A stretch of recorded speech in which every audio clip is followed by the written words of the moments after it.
Welcome back to page 121. Today we're going to take a look at the fourth volume of the Journal of the Traveler's Aid Society by Mongoose Publishing. This is published for Mongoose second, and it takes a lot of the original JTAS articles and updates them into the current rule set. These are really nice. I've looked at the first three already. This is number 4, and I've really enjoyed this series. Lots of different authors, the old authors and the new authors. This is published in 2019. Goes about 104 pages. The very first article we get is on trade and commerce, traveling. Always useful for any edition of Traveler to get trade and commerce articles. Commerce and adventure. I like that. Where you could go with your goods from various worlds here. The fickle finger of fate. The old laugh-in gag. Gamagan Kashukin. This is an heir to the barony of Klabos, Nabuchi Lunyan. He served with distinction as an Imperial Navy officer. I took a look at her a few weeks ago on the channel. It was when I was first reading my way through this, and I thought, oh, I like this NPC. There's a lot we can do with this NPC. Highguard, the main Strider 300-ton displacement vessel. The 300T is a member of the Main Strider family of vessels originally marketed by Ugenzi Interstellar, an now-defunct shipbuilding firm. 300T design refers to the hull size and the intended role. General trade. So we get a nice look at a Highguard ship here. Beautiful artwork. Love the artwork in these guys. And then we get the Mongoose breakdown for it. And the isometric deck plan for it. And I said this is for Mongoose second. It's not the 2022 update for this because this was 2019. So this would be the first set of Mongoose second edition rules this is written for, but frankly the difference is minimal between the two. So there we get a nice look at the rest of the ship. More beautiful artwork. Then we get the charted space article, The Ways of Kuzu. An Aslan warrior talks about Kuzu, his understanding of honor and family in the Aslan society. Always like this stuff. If you're an Aslan fan like me, one thing Mongoose second has had has been a lot of Aslan stuff. The adventure of the Royal Hunt. Travelers are invited to take part of a royal hunt, which has become more ceremonial than actual hunt in recent years, on the planet Corbin, a non-industrial world with a thin atmosphere. And I think you're going to ride this guy. I don't think you're going to hunt this unless you're hunting cows. Short-legged quadruped herbivore used in several worlds, a beast of burden. That would be funny to hunt this thing. Be kind of easy. And then the plot and the situation you find yourselves in as the adventurers going out on this hunt. And this is the guy that we're hunting right here, Delajabar. There's an assassination attempt and all kinds of exciting things. Central Supply, Gravotic Weapons. I remember reading an article, I don't know if it was this exact article, just updated, or I remember reading about Gravotic Weapons back in the day, and I really, really liked it. I'm going to be introducing these into my campaign. I'm going to let my players be in a weapons store and see these in a display case and go ahead and drop some serious coin on some really cool weapons. So we get the Gravotic automatic weapons, the squad automatic weapons, the saw, Gravotic rifle, Gravotic pistol. Very, very similar in traits and such to Gauss technology, but the Gravotic is just kind of neat. Traveler and the referee. What is the referee's job in a game of Traveler? It's to set up the world and let the players interact with that world. Let the players do as they will, and then the game master reacts to it. Just some tips on how to run your game. We get a Highguard for sensor operations. I like this. Sense Ops is something that is always welcome for me in Traveler. I read this article all the way through and just absolutely loved it. I'm going to be using some of the elements in my regular game. Be adding some more Highguard elements to that as well. Sensor screen dispenser. That's a neat little gadget. Then we get an alien race, the Halansai. These live in the Vargir extents. And you can be one. You can be a Halansai traveler. Siduri Station. This one is actually probably my favorite article out of this issue. Is we get a look at a station in Kidu, roughly standard size, represents an opportunity for smaller mining operations, gas giant skimming and such, but there's no real support market for it, so it's hard to make any money at it until, of course, Siduri Station gets built. This is a nice look at a station built by uh, a group that wanted to facilitate the exploitation of this gas giant and how you and your group can interact with this station. And the station can be put pretty much anywhere you want. I really love articles like this that give us a nice detailed look. We get the inner ring, the outer ring, small craft docking, the Brandenburg Hotel, a nice top-down view of the station itself, and then some isolated views of what is there. Gilgamesh Arms is a hotel there. I love that name. I look at the terminals. There you go. I just really like any kind of good space station like this. One thing Mongoose Traveler has been quite a few space stations, and that's pretty exciting for me as a GM. And then we get a nice look at some personalities that might be aboard it. I do wish they came with Traveler breakdown of stats, something I wish Mongoose would do. Give us actual characters we can just kind of put on there and then flesh out. There we go, some more look at the station. This is a really nice station. I like the treatment it's given here. Then under the mercenary section, we get Sea Strike, aquatic adventures, adventuring underwater, whether you're in a submersible vessel or you're trying to take your starship underwater, which is of course theoretically possible, but pressure becomes an issue fairly quickly. Don't go too deep. So sensor operations and acoustic sensors are useful there. Weapons, how you would fire them underwater, specifically missiles, other energy weapons like lasers. And then we come to the Imperial Marine Task Force Organization. How you set up your little task force. The task force has to go in for a specific mission. How do you set up that task force? So this article gives you all the breakdown. I really like that, how it's done. It's nice and useful if you're running an active duty campaign, or you're going to have some NPC Marines come in on your player characters for whatever reason. This is a really good article. Get a nice look at the doctrine. And now we get an adventure, A Dagger at Ifate, or Ifate, depending on how you want to say it.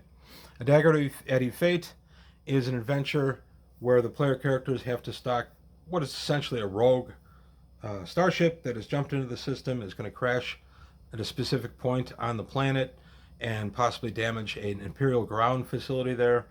Your players are the only ones in proximity to the ship that have a chance to stop it before it can enter the planet's atmosphere and cause damage. You find out there's a nuke aboard and things like that. It's a fun adventure. I know how my players would do it. My players would just stand off and just blow this thing to bits before it get to the atmosphere. Some crews, you're encouraged to have them board and find clues and such, but I know my players. I know that if I ran that adventure for them, they would just blow the thing up. Traveling, non-main worlds. I love non-main worlds. One of the best areas to adventure in all of Traveler is not the main world. Every Traveler system is named for the main world. Terra system is named for Terra. There's other planets on or in the Terra system, such as Mars. Even the moon is not a planet, I know, but there are bases up there. And what you don't get in the profile is the subworlds, the non-main worlds. And this gives us a chance to let you create the main world, and maybe there's some tension between the main world and one of these non-main worlds within the Third Imperium, how they look at them outside the Third Imperium. Types of non-main world, you could have them in the hot zone, the warm zone.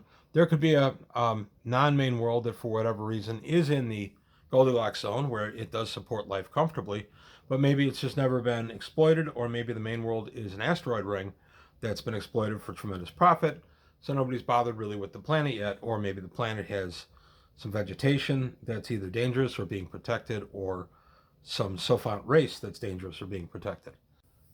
Next, we get the Gazelle class escort from the High Guard section. It's a workhorse of the Imperial Navy and also in service with a number of private concerns. It's just a really nice ship. I remember reading the article on this originally. There's the isometric deck plan. I remember reading this one a million years ago and really liking the Gazelle. I've used it in games. It's got a gig, and there's a picture of the gig. And then we got Charted Space, the Florian League. This one was also worth the price of admission. The Florian League, of course, is not too far from Drinax and Sindal and all that stuff.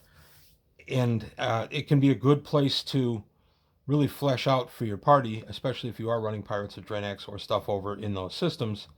This is a really good one. The Florian League is a very important thing there. I like this article a lot. I know a lot of it is covered in other sources, but I enjoyed this article nonetheless. Beautiful artwork. The Florian Triad, some starships and Children of the Stars. And then we got Vehicle Handbook, ground vehicles. We got a nice dune buggy, the Explora buggy, Explorer buggy, Explora buggy. I always like any kind of groundcraft stuff. Maybe I, as a GM, don't give much thought to until the players are actually on the surface of the planet, and then I'm going, oh, how the heck are they getting around? And then the Challenger ground car. Look at that guy. Isn't that sleek looking? Again, something I don't give much thought to until I'm doing some kind of game in an urban setting, and I go, oh, what are the ground cars? What do they look like? This helps you. Highguard, Latvian hauler's small freighter. A 2,000-ton hull, which is tech level 10, and it's kind of found a niche between the really small cargoes and the big jumbo freight haulers. There's a nice picture of it, and then we just get a nice look at it on the statistics and nice deck plan, and then we get the hauler Q ship. Q ship is any ship that appears to be a fat and dumb merchant, but really is armed up to teeth. It draws targets in and then blows them away or threatens to blow them away, thus neutralizing pirates and such. Q ships are a really great idea. And here we get a nice breakdown for the Q ship, small freighter.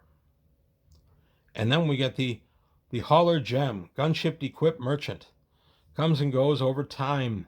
This essentially an expedient conversion where you take this guy and you slap every gun in it that you can, and you put him out there overtly to let pirates know they don't want to play in this particular part of the galaxy because this guy's sitting there waiting to blow them away. It's also an interesting take. It's the anti-Q, or not the anti, but the other Q ship. It's not concealed at all like a Q ship. It's right out there. Nice deck plans there. And then we get a nice bestiary, different things that are existent in the galaxy. The Ashusham roughly translates as feather snake. It's native to Volani. A lot of ways the Volani have found to prepare this snake as a dish. They've domesticated it. Pretty interesting. The Allwall, which is kind of a rat analog. The Oyul, I don't even know how to say that one. The Aslan Hyrat kind of put these things in various lakes or streams to mark their border, and then these things attack whatever tries to cross the stream. The I-Wing, I remember reading this one way back in the day. The giant silk maker can make cloth armor out of its silk. The horse, yes, the terrestrian horse from Terra. I like that some of the Terran creatures get the creature feature treatment. The living refinery. This one I remember from a while ago. I don't even remember the source, probably JTAS, but I remember reading it where basically it's a fungal mat. It's engineered by one of the subject races of the Hive Federation, and it floats, can be directed to an asteroid, and it eats the asteroid, the mineral of the asteroid that are not precious to us, and leaves the precious radioactives and other minerals that we would want. So you just follow this thing and harvest what it leaves. Kind of an interesting idea and really good adventure hook for like a 1 or a 2 nighter. The Psy-Bee, it's a telepathic group mind bee swarm. Could be pretty dangerous. The Ramumi, also known as Volani rats. The ship's cat, Jonesy. Yes, just an actual terrestrial cat that you might keep aboard your ship for vermin control, and how the various races interact with them. And the Ziabro, furred, four-legged, domesticated companion animal with some psi abilities. So there you go. That's what you get for your 129 pages. All this on the PDF was $15. The hardcover is $25. I know this was a Kickstarter back several years ago for the first 6. I'm only making my way through number 4 right now. I'll be taking a look at number 5 sometime down the line. But I've enjoyed this series a lot more than I thought I would when I first bought the first couple. And I thought, well, I'll take a look at them and we'll see what we see. I really enjoyed it. I recommend them. Lots of good traveler ideas in there if you're just looking to read a little bit something that's not maybe on the main plot of what you're working on. You get a lot of ideas out of these Journal of the Traveler's Aid Societies. So again, I enjoyed this one. I recommend it. Hats off to Mongoose. They've done a really nice job with these. I love the updated articles, and yes, I'm one of those that has the old articles, and I still like the updated ones. But that's all I've got to say today on page 121. I thank you for your time. Thanks for watching. Please leave any comments below, like and subscribe if you would, and I'll see you next time.